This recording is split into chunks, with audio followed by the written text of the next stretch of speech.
A parábola O Homem Rico e Lázaro vai descortinar aos nossos olhos dois personagens bastante antagônicos, quer na vida, quer depois da morte. Acompanhe a leitura do início dessa história no Evangelho de Lucas, capítulo 16, versículos 19 a 21. Ora, havia certo homem rico que se vestia de púrpura e de linho finíssimo e que todos os dias se regalava esplendidamente.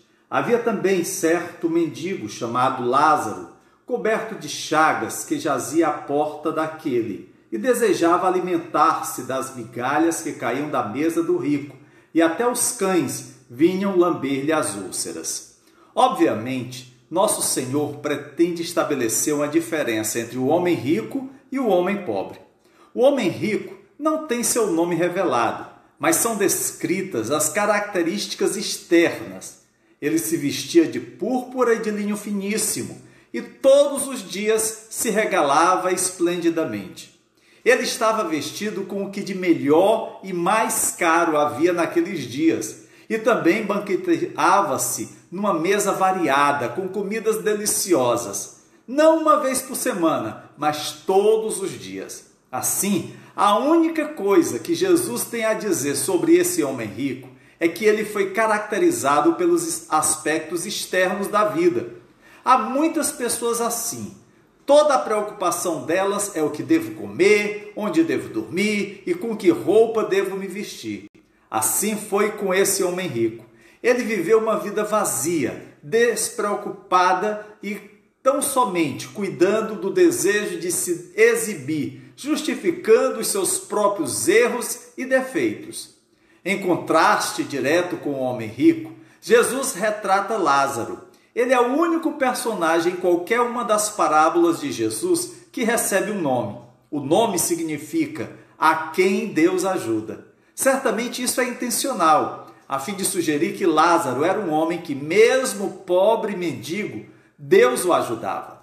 Embora seu nome fosse indicativo da ajuda de Deus, ele estava doente e faminto, com o corpo coberto de chagas e feridas, e deitado à porta do homem rico, esperava quaisquer migalhas que caíssem da mesa.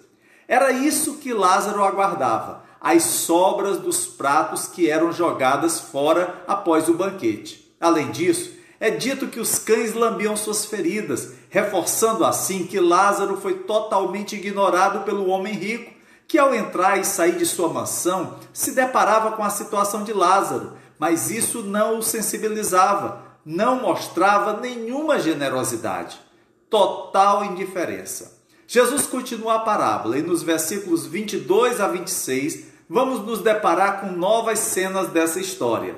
Aconteceu morrer o mendigo e ser levado pelos anjos para o seio de Abraão. Morreu também o rico e foi sepultado. No inferno, estando em tormentos, levantou os olhos e viu ao longe a Abraão e Lázaro no seu seio. Então, clamando, disse: Pai Abraão, tem misericórdia de mim, e manda Lázaro que molhe em água a ponta do dedo e me refresque a língua, porque estou atormentado nesta chama. Disse, porém, Abraão: Filho, lembra-te de que recebeste os teus bens em tua vida, e Lázaro igualmente os males. Agora, porém, aqui ele está consolado, tu em tormentos. E, além de tudo, está posto um grande abismo entre nós e vós, de sorte que os que querem passar daqui para vós outros não podem, nem os de lá passar para nós. Alguns poderiam dizer: bem feito o que aconteceu com o homem rico. Ele que era tão soberbo agora recebe a justa punição após a morte. Que ele seja atormentado enquanto seu magnífico funeral acontece na terra. Geralmente é assim quando assistimos um filme. Torcemos para que a punição se abata sobre aquele que sempre teve uma atitude errada e perversa. Será que nós nos veríamos agindo como esse homem rico? Aplaudiríamos se fosse essa a nossa situação? Na parábola, Jesus sugere que o homem rico foi sepultado, mas não se diz nada sobre o enterro de Lázaro. Seu corpo provavelmente foi jogado no lixão da cidade, fora dos muros, como costumavam fazer com os corpos dos mendigos. Mas após sua morte, Lázaro é consolado e encontra alívio. enquanto o rico está sofrendo e angustiado.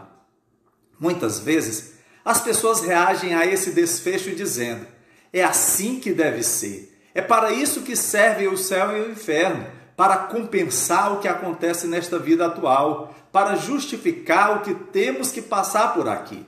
Não é isso. Devemos entender que o homem rico não estava no inferno porque ele era rico, ou que Lázaro estava no céu porque ele era pobre. Céu e inferno não são uma compensação pelo que você passa aqui nesse mundo. O princípio que determina para onde se vai é bem diferente, como veremos à medida que a história se desenrola. Mas, além da visão da compensação, há uma segunda visão a essa história.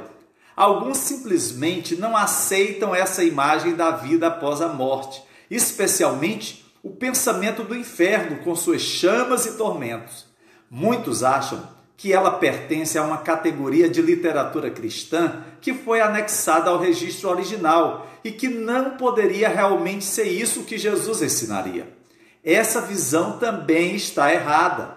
Essas palavras vieram dos lábios do próprio Senhor Jesus e é claro que se trata de uma parábola. Logo, Jesus faz uso de metáforas, como por exemplo, a expressão o seio de Abraão. Obviamente, não podemos interpretar isso literalmente. A frase indica que onde Abraão, o pai dos fiéis, está, nós que somos chamados filhos de Abraão, também estaremos. Outra situação é quanto à localização do inferno. Alguns tentam localizar o inferno no núcleo da Terra. Outros tentam localizá-lo em algum planeta distante. Mas o objetivo desta história não é localização do inferno, mas falar de uma outra dimensão. Outras figuras, como chamas, grande abismo, tormentos, também são metáforas, e não as devemos literalizar, ou seja, entender ao pé da letra. Quando Jesus diz, eu sou a porta, você não começa a procurar a maçaneta, nem pensa nele em termos de uma porta de madeira. Essa é uma figura de linguagem. Entretanto, esses símbolos significam algo. Não são meras expressões vazias, meras palavras usadas apenas para efeito, mas transmitem uma realidade mais profunda. As chamas, embora não signifiquem chamas literais, referem-se a algo que é como fogo, talvez uma experiência consumidora, ardente e dolorosa. Já o tormento descrito na parábola não é tormento físico, mas o mental, o espiritual, talvez a solidão ou o desespero, características associadas ao inferno. O inferno é um lugar solitário, um lugar de absoluta solidão. Na história contada por Jesus, não há ninguém à vista a não ser o homem rico. Ele não vê ninguém além de si mesmo. A água é um símbolo de alívio. O pedido a Abraão para que Lázaro molhasse em água a ponta do dedo e refrescasse a língua do homem rico é um símbolo de algum tipo de alívio pelo qual ele espera. O abismo indica a impossibilidade de mudança em qualquer condição. Não é um abismo literal. Cometemos um erro ao tentar visualizar o inferno como um lugar abaixo, onde todos os perdidos estão em chamas, enquanto que no céu acima estão os redimidos, e há um grande abismo entre eles. Ninguém pode passar de um lado para o outro. Isso é tudo que se entende por abismo. Agora, Jesus faz o desfecho de sua parábola, conforme lemos nos versos 27 a 31. Então replicou: Pai, eu te imploro que o mandes à minha casa paterna, porque tenho 5 irmãos, para que lhes dê testemunho, a fim de não virem também para este lugar de tormento. Respondeu Abraão: eles têm Moisés e os profetas, ouçam-nos. Mas ele insistiu: não, pai. Se alguém dentre os mortos for ter com eles, arrepender-se-ão. Abraão, porém, lhe respondeu: se não ouvem a Moisés e aos profetas, tampouco se deixarão persuadir, ainda que ressuscite alguém dentre os mortos. No inferno, pela primeira vez, esse homem rico sente preocupação por seus irmãos. No entanto, isso apenas aumenta seu tormento, pois ele não pode fazer nada a respeito. Muitos, ao lerem essa história, acham isso injusto, Porque Deus não deveria conceder a esse homem seu pedido de advertir seus irmãos? Se Deus realmente não quer que os homens vão para o inferno, então por que ele não permite o máximo de advertência para que alguém possa ser mantido longe do inferno? Este homem rico teve seu pedido negado, porque Deus não está disposto a dar outra oportunidade? Não é isso. Ele foi negado porque é inútil, não vai funcionar. Como Abraão ressalta, se eles não ouvirem Moisés e os profetas, também não serão convencidos se alguém ressuscitar dos mortos. Essa parábola retrata nosso desejo humano de que ocorra o espetacular, o dramático e o chocante. Todos nós já sentimos isso às vezes. Perguntamos, por que Deus não abre os céus e fala comigo? Por que Ele não ressuscita mortos como nos dias de Jesus ou envia um anjo para falar conosco? Muitos acham que se pudessem ver um milagre ou receber um anjo, eles creriam. Mas precisamos nos perguntar, quantos que viram os milagres nos dias de Jesus creram nele no final de sua vida? Quantos ficaram com ele por causa dos milagres? Foram poucos. Apenas um punhado de pessoas estava em volta da cruz. O homem rico estava no inferno porque se recusou a prestar atenção a Moisés e aos profetas, às Escrituras, não porque fosse rico. Sua punição foi o resultado de sua recusa em ouvir e obedecer à palavra de Deus.